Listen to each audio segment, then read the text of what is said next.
whether times are good or bad, happy. 10 R&B records worth over $1,000, some of them worth tens of thousands. One of them, I'm not exaggerating, sold for more than $100,000. Any love from me to make things right, you need some. And here's the part that should make you pause whatever you're doing. A few of these records were pressed by the millions. They sat in crates at your local shop. They played at cookouts, house parties, family reunions. Some of them ended up in attics, basements, and thrift store bins, which means one of them might be sitting in your collection right now, or your parents' collection, or that box your uncle left behind that nobody's gone through yet. Be true,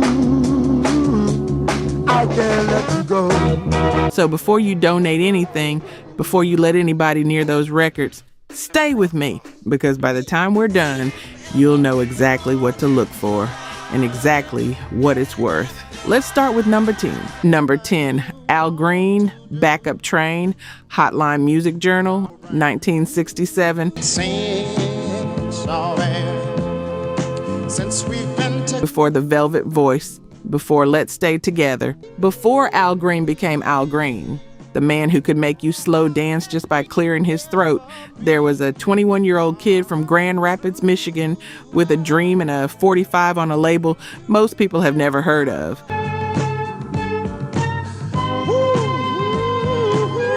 Hotline Music Journal, that was the name, a tiny Memphis operation.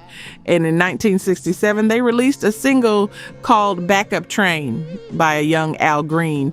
And you know what? It actually charted. Hit number 41 on the pop chart, number 5 on the R&B chart, a genuine hit.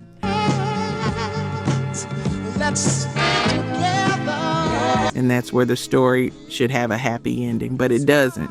The label couldn't afford to promote it properly, distribution was a mess, and within a couple of years, Hotline Music Journal was done, a bankrupt, gone. Which means original pressings of Backup Train on that label, the first thing Al Green ever put on wax, became incredibly scarce. Here's what gets me about this. If you find an original Hotline Music Journal 45 of Backup Train in good condition, you're looking at over $1,000. You make me feel so. Some copies have moved for significantly more. And the irony is, Al Green went on to sell tens of millions of records. But the one that started it all, the one on the little label nobody remembers, that's the one collectors lose sleep over. Why people break up. So if you've got a box of old 45s, maybe from a parent, an uncle, anybody who was buying soul music in the late 60s, flip through them. Look for Hotline Music Journal on the label, because that record was Al Green before the world knew his name, and that's worth something. Number 9, Amos Milburn, Rockin' the Boogie, Aladdin Records, 1955. She's in there mad because we're having a ball. Just paid my rent. You might not know the name Amos Milburn, and honestly, that's part of the tragedy, because in the late 1940s and early 50s, this man was one of the biggest names in rhythm and blues. 19 top 10 R&B hits. 19, he was filling juke joints, selling records, headlining tours, and doing it all with a piano-driven sound that basically laid the groundwork for rock and roll.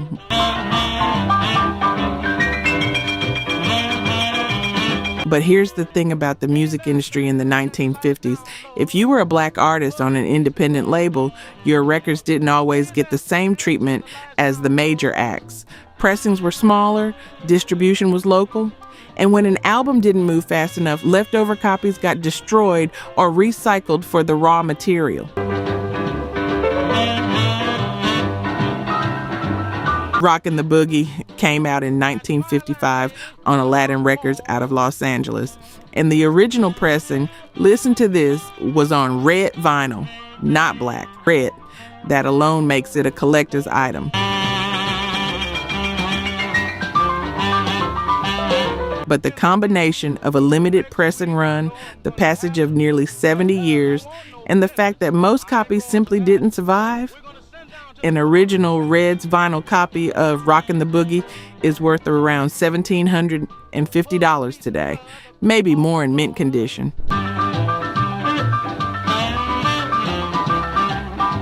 And here's what makes this one sting a little.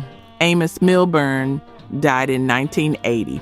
He spent his last years in relative obscurity, dealing with health problems, largely forgotten by the industry he helped build. He never got to see his records become collector's items. He never got to hold one of those red vinyl pressings and know it was worth more than he probably ever got paid for it. That's a different kind of heartbreak. Wants to sleep, but I'm gonna play this boogie and I'm gonna play it all week. Real talk. Only 9% of you are subscribed. That hurts. We're spending hours digging through archives, fact-checking every detail, bringing these stories back to life. And if you're watching this far, you clearly care. So hit subscribe. It's free and takes 2 seconds. Now, to my subscribers, barely any of you have joined the membership.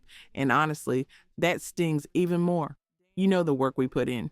You keep coming back. If these videos have ever made you feel something, if this music means something to you, join the membership. It's $1 coffee a month, and it's the only way we keep this going. Let's build this together. All right, back to it. Number 8, Marvin Gaye, What's Going On? Original Tamla pressing, 1971.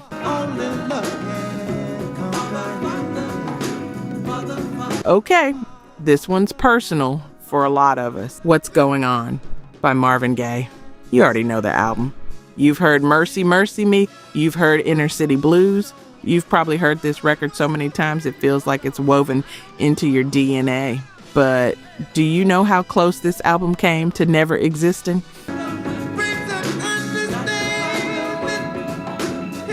Berry Gordy didn't want to release it. He heard the title track and told Marvin it was the worst thing he'd ever recorded, called it uncommercial, said Motown fans didn't want to hear protest music. He shelved it. Think about that for a second.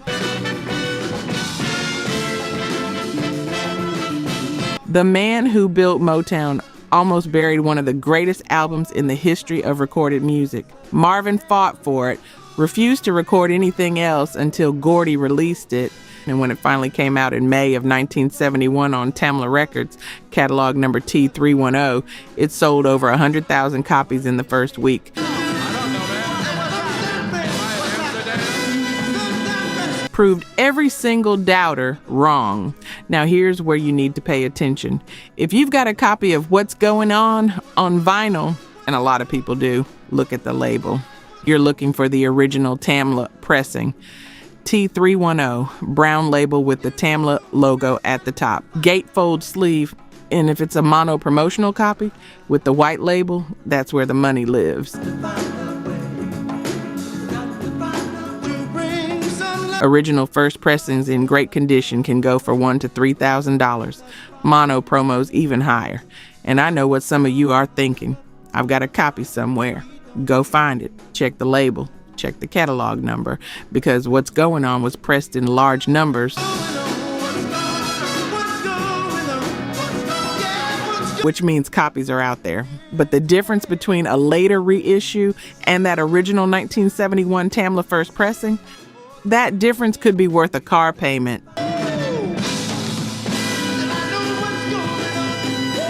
Number 7, Gloria Jones, Tainted Love, original champion, pressing 1964. If I say Tainted Love, you're already hearing Soft Cell. That's synth riff, 1981. One of the biggest songs of the decade. Spent 43 weeks on the Billboard Hot 100, the longest run of any single in the chart's history at that time. Please, I cannot stand the way you But Soft Cell didn't write Tainted Love in the original. It sounds nothing like the version you know. Gloria Jones recorded the original in 1964. She was a singer, songwriter, and pianist from Cincinnati, talented enough that she was working with legendary producer Ed Cobb.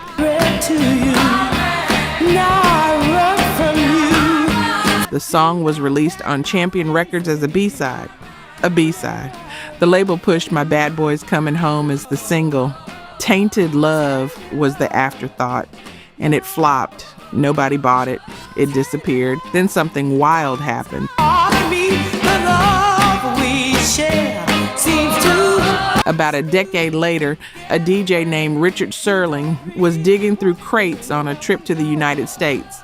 He found Gloria's original 45 and brought it back to England, played it at a Northern Soul club, and the dance floor exploded. Toss and turn, I can't sleep at night. Tainted Love became one of the defining anthems of the Northern Soul movement, a subculture built entirely around rare, obscure American soul records.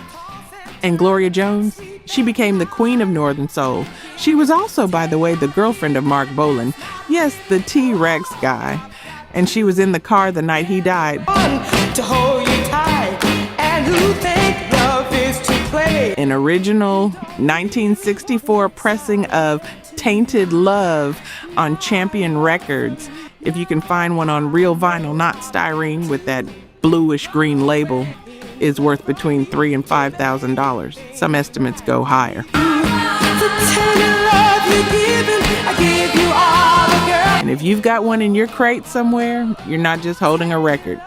You're holding the song that launched two different musical movements 17 years apart.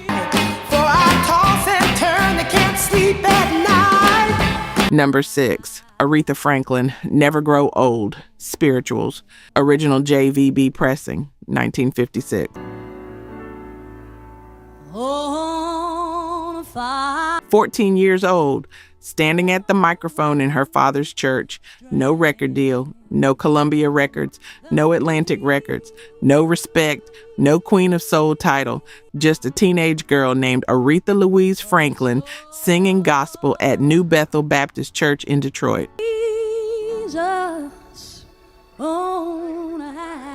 That was 1956, and someone had the foresight to bring recording equipment into that church. The label was JVB Records, a small local operation that recorded sermons by Aretha's father, the Reverend C.L. Franklin, whose spoken word albums were already selling in the hundreds of thousands.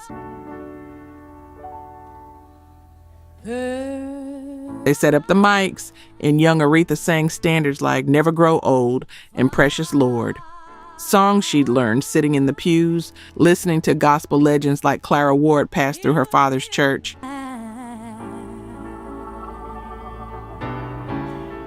JVB released her first single, Never Grow Old, backed with You Grow Closer, and then compiled 5 of those performances on a 10-inch LP called Spirituals. Catalog number JVB 100, the first Aretha Franklin album ever pressed.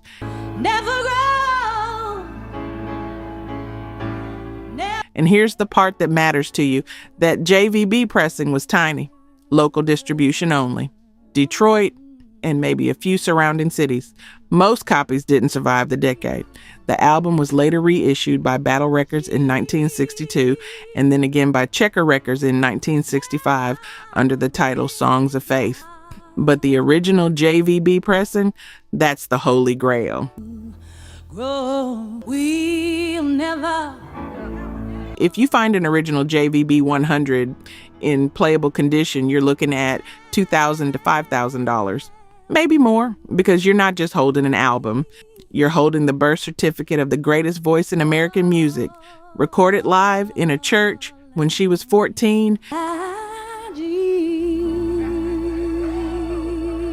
And if your family was in Detroit in the 50s, if your grandmother went to New Bethel, there's a chance, a real chance. One of those pressings might still be out there with your name on it.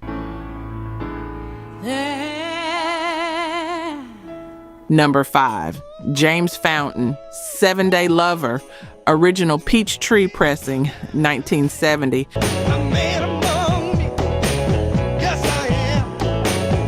James Fountain recorded 7-Day Lover in 1970 in Atlanta for a label called Peachtree Records. And the first thing you need to know is that Peachtree wasn't Motown. It wasn't Atlantic. It wasn't Stax. It was a small label run by songwriter and producer William Bell, not the famous one, a different William Bell, and their releases had extremely limited pressings. 7 Day Lover was released as a B-side. The A-side was supposed to be the hit. The label pushed it, hoped for radio play, and when it didn't connect, that was it. Peachtree didn't have the budget for a second push. The single disappeared into warehouses and bargain bins. But across the ocean, in the industrial towns of northern England, DJs were doing something nobody predicted. They were hunting through American record distributors, buying up forgotten soul 45s by the crate, and spinning them at all-night dance events in places like Wigan, Blackpool, and Manchester. They called it Northern Soul. And when somebody dropped the needle on 7 Day Lover, the crowd went absolutely wild. The song became a floor filler, an all-night anthem, passed from DJ to DJ like a sacred text, and the demand for original copies went through the roof. Here's the problem. There weren't that many to begin with. Original Peachtree pressings of 7 Day Lover, the real ones with the original label, not a bootleg or reissue, are extraordinarily rare.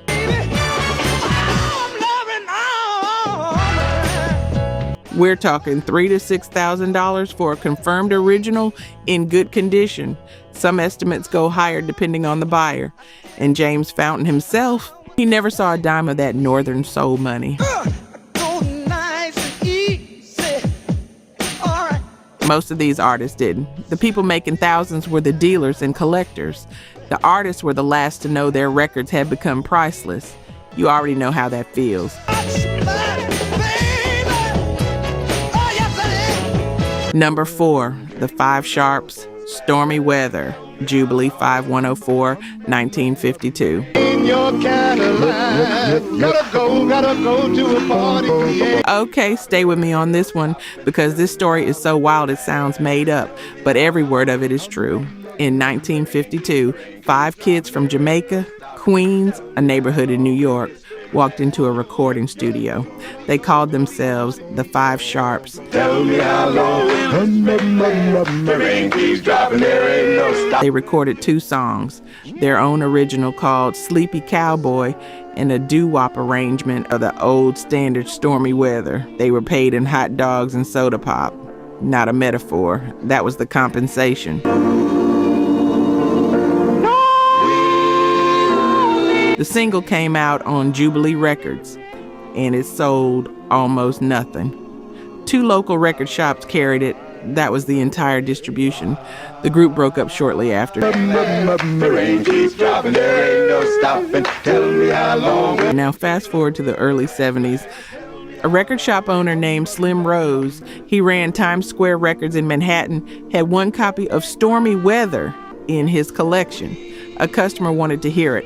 While handling it, Slim accidentally broke it, cracked the record right in his hands, and that's when the hunt began.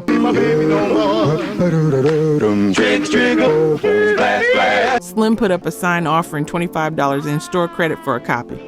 No takers. He raised the price, $50, then more.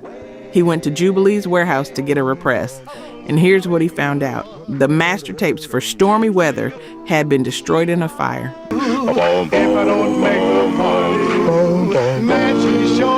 No masters, almost no original copies. The record became the single most legendary Lost 45 in doo-wop history. Over the decades, only about 3 or 4 original copies on 78 RPM have ever surfaced. One sold for nearly $4,000 in 1977.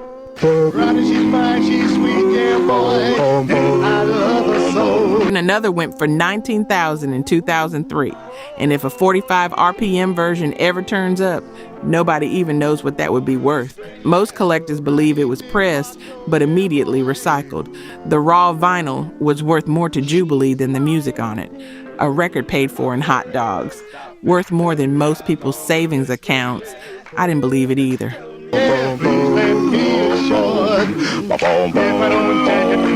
Number 3, Lester Tipton, This Won't Change. Original LaBeat pressing, 1966.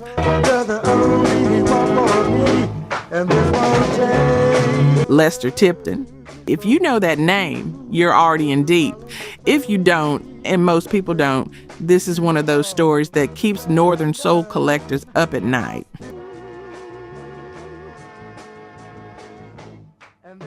In 1966, Tipton recorded This Won't Change for a small label called LaBeat Records out of Los Angeles. It was a B-side. 2 minutes of pure drive-in Philadelphia-style soul, horns punching, beat locked in, the kind of record that makes your body move before your brain catches up. The A-side went nowhere. The B-side went nowhere. LaBeat Records was struggling financially, and like so many small labels in the 60s, they pressed a tiny run and moved on.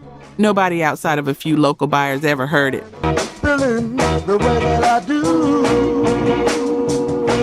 Then the Northern Soul DJs found it, and This Won't Change went from a forgotten B-side to one of the most explosive dance floor records in the entire movement. The problem was, and this is the part that drives collectors insane, almost nobody could find an original copy.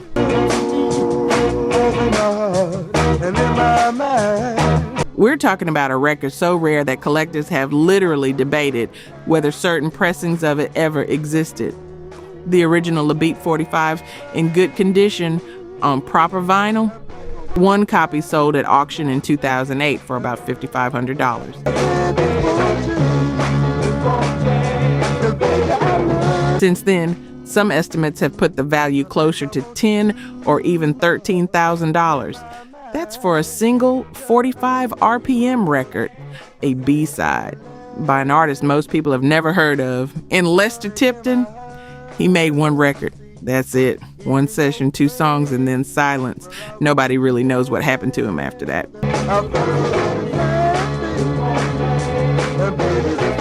He didn't tour. He didn't record again. His entire recorded legacy is 145, pressed in a quantity so small, it might as well have been handmade.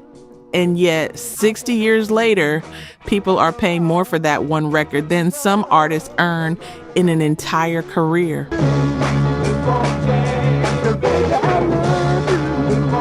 Want to know the strangest part? If you were anywhere near a Los Angeles record shop in 1966, you could have pulled it from a bin for less than $1.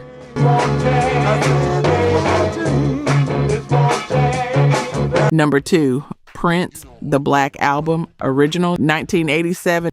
I'm sorry, baby.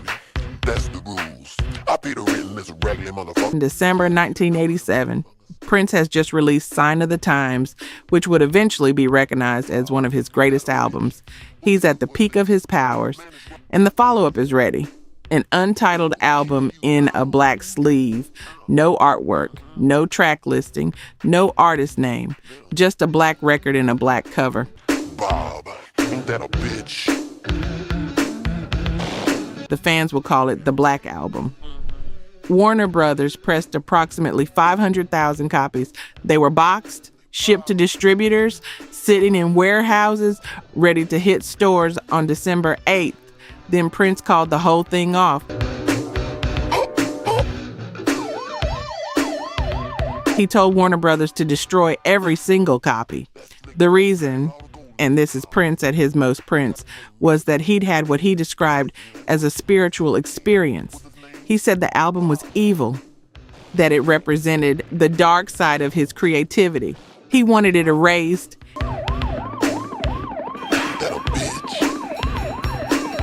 And here's the thing, Warner Brothers actually tried to do it. They recalled copies from distributors. They tracked down shipments. They even asked executives to return their advanced CDs so they could be crushed. They destroyed nearly everything. The hard voice, please. Who do I look like, baby? But nearly isn't everything. A few copies slipped through. Pressing plant workers pocketed one. An executive tucked 5 sealed copies into a mailer that sat unopened in a closet for 30 years. A Canadian plant employee kept one and didn't even know what he had until 2018.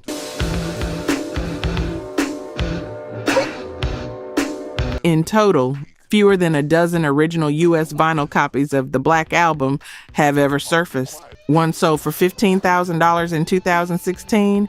A sealed copy went for over $42,000 in 2018.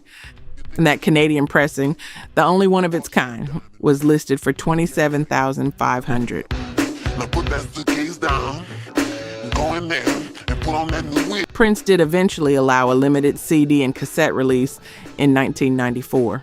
But the original 1987 vinyl pressing, the one that was supposed to be destroyed, no commercial vinyl release was ever authorized. Every copy that exists was supposed to have been crushed. And if somebody at a pressing plant or a warehouse didn't break the rules, they'd all be gone. Every single one.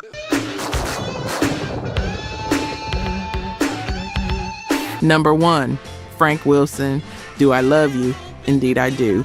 Original Motown soul pressing, 1965. This is the one, the single most valuable R&B record on the planet. And the story behind it is so layered, so tangled with ambition and power and secrecy that it took decades just to piece it all together. Frank Wilson was a songwriter and producer at Motown, not a small player either. This was the man who would go on to write and produce for Stevie Wonder, The Temptations, Marvin Gaye, Diana Ross, and the Supremes. His name is behind hits like Love Child and Stoned Love and Up the Ladder to the Roof, a giant in the Motown machine. But in 1965, Frank wanted something more. He wanted to sing. So he went into the studio, reportedly without Berry Gordy's blessing, and recorded a single for Motown's sole subsidiary label, catalog number S-35019, Do I Love You? Indeed I Do, backed with Sweeter as the Days Go By. About 250 demo copies were pressed, and then Berry Gordy found out. The way the story goes, Gordy gave Frank a choice. You can be a singer or you can be a writer and producer. And if you know anything about Motown in the 60s, you know that producing and writing was where the real money lived.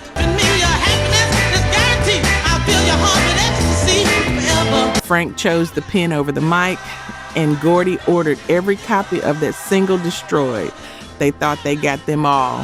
For over a decade, Do I Love You? Indeed I Do didn't exist. Not on any playlist, not in any collection, not in any conversation.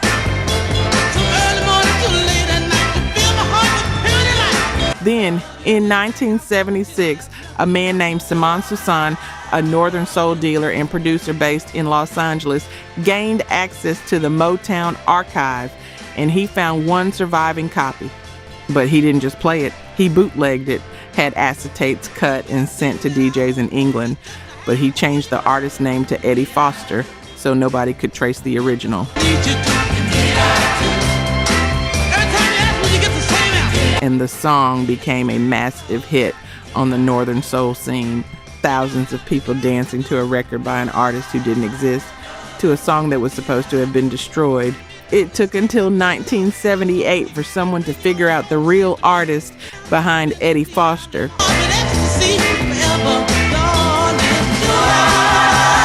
And once the secret was out, the hunt for original copies became the most obsessive treasure hunt in record collecting history. Only 2, maybe 3, original pressings have ever been confirmed to exist.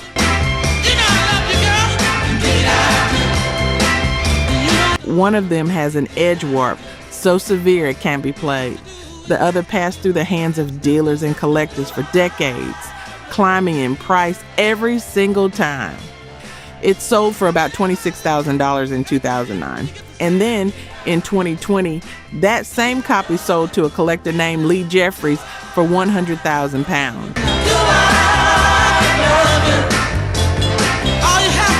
That's more than $130,000 for a 7-inch 45 RPM single, a demo copy of a song that Berry Gordy never wanted anyone to hear.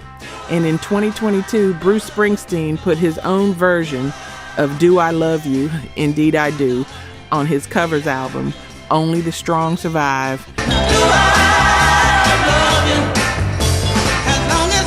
He said it was a song completely unknown in the United States, but beloved in England. He was right. An entire country fell in love with a record that was never supposed to leave the factory. That's not just a rare record, that's a resurrection.